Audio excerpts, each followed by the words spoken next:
Assalamualaikum warahmatullahi wabarakatuh. Selamat pagi anak-anak. Hari ini kita akan mempelajari pelajaran matematika yaitu tentang statistika. Kalian pernah mempelajarinya di kelas 5 yaitu tentang penyajian data.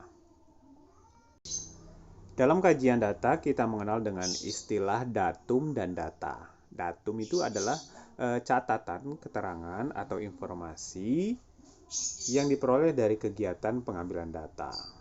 Datum dapat berupa bilangan, lambang, hingga sifat atau keadaan dari objek yang akan kita teliti.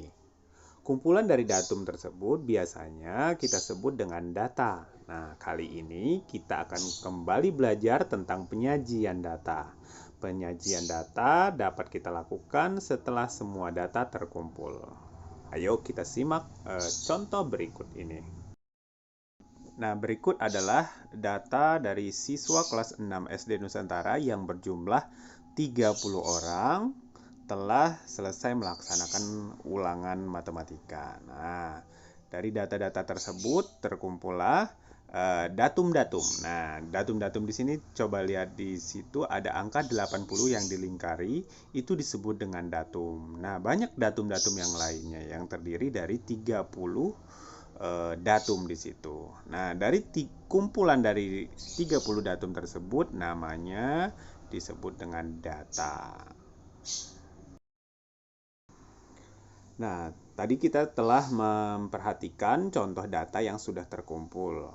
Nah, kita dapat meringkas penyajian data tersebut dalam beberapa bentuk sajian data, yaitu sajian data dalam berbentuk tabel dan ada juga yang sajian data yang berbentuk diagram. Nah, diagram ini juga banyak macam-macamnya, yaitu diagram batang, diagram garis, dan diagram lingkaran.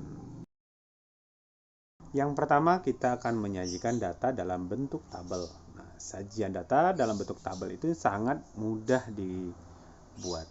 Sajian data dalam bentuk tabel ini terdiri dari kolom dan baris. Kolom itu yang menurun dari atas ke bawah, kemudian baris adalah yang mendatar dari kiri ke kanan atau dari kanan ke kiri. Ayo, silakan simak penjelasan Bapak. Nah, berdasarkan data nilai ulangan matematika kelas 6 SD Nusantara tadi yang ada di depan, nah, terdapat beberapa macam datum. Nah, di sini ada 5 macam datum, yaitu nilainya adalah 50, 60, 70, 80, dan 90. Nah, kalian boleh hitung dari data-data yang terdapat 30 tadi, nilai yang mendapat 50 itu ada berapa banyak. Nah, kita tulis di situ, misalnya kita hitung ada 50-nya ada 3. Nah, berarti nilainya ada 3. Nah, seperti itu terus. Berdasarkan tabel yang sudah kita buat di atas yang berwarna hijau, maka kita dapat membaca data tersebut. Nah, lihat yang nomor 1 bagian bawah yang warna pink ya. Nomor 1, banyak siswa yang memiliki nilai 50 ada 3 siswa. Selanjutnya, banyak siswa yang mendapat nilai 60 ada 7 siswa. Kemudian, banyak siswa yang memiliki 70 ada 9 siswa. Begitulah seterusnya jika kita membaca sebuah data, baik itu dalam bentuk tabel maupun diagram. Selanjutnya adalah sajian data dalam bentuk diagram batang.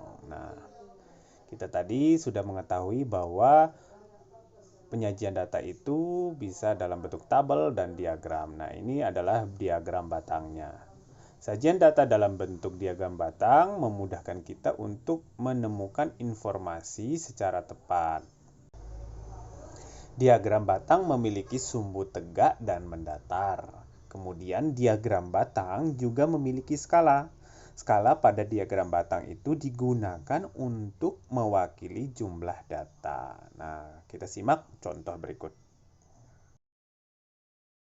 Nah, ini adalah contoh membuat diagram batang. Jadi kita buat diagram batang yang dari bawah ke atas, angka 0 di sebelah kiri ya, banyak siswa. Nah, itu kita tulis banyak siswanya.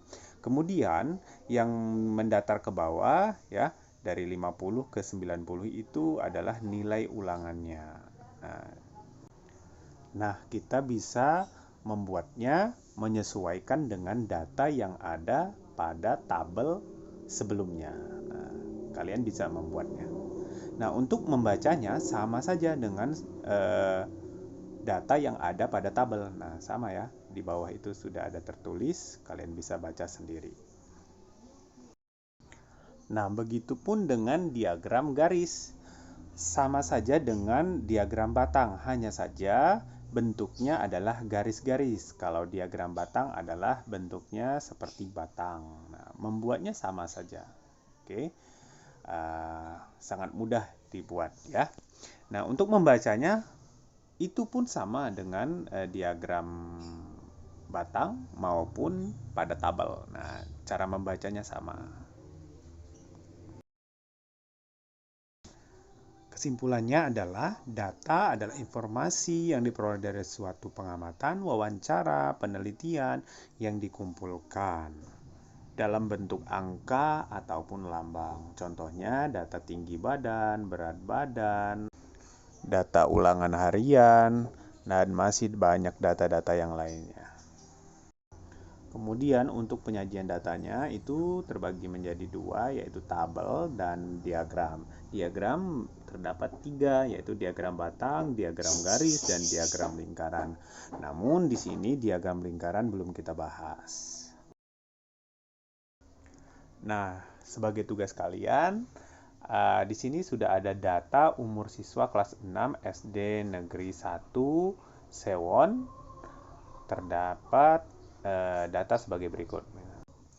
Selanjutnya, kalian buatlah tabel, kemudian diagram batang dan diagram garis sesuai dengan contoh yang Bapak berikan di depan tadi.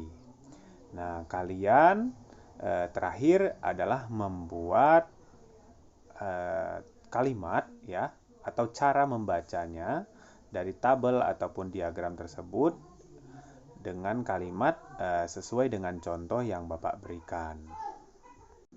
Namun perlu kalian perhatikan sebelum membaca sebuah data, anak-anak harus membuat dulu tabelnya, kemudian dari tabel tersebut diubah menjadi diagram batang, kemudian diagram garis. Nah, jika ada yang ingin ditanyakan, silahkan komentar di grup. Selamat belajar dan tetap semangat.